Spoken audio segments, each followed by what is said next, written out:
নামাজের চেয়েও, রোজার চেয়েও, দান খয়রাতের চেয়েও একটা বড় ইবাদত আছে। এটা কি আমি কি তোমাদের বলবো না?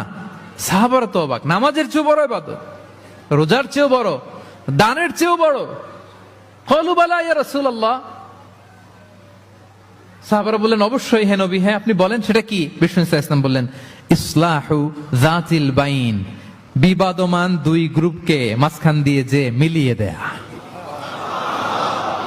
নামাজের চেয়েও বড়, রোজার চেয়েও, সাদাকার চেয়েও বড়, মিলায়া দেওয়া। আমরা মনে করি সেজদা দিতে দিতে কপালে দাগ ফেলে দিছি, এটাই তো বড় ইবাদত। এটা তো নিঃসন্দেহে বড় ইবাদত।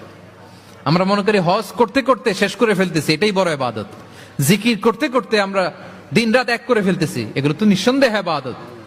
কিন্তু দুই ভাই বিবাদমান দুই গ্রুপের মধ্যে আপনি যদি মিলিয়ে দেন, এগুলো নফল রোজা, নফল দান, নফল সালাতের চেয়েও বেশি সওয়াবের কাজ। পড়েন সুবহানাল্লাহ।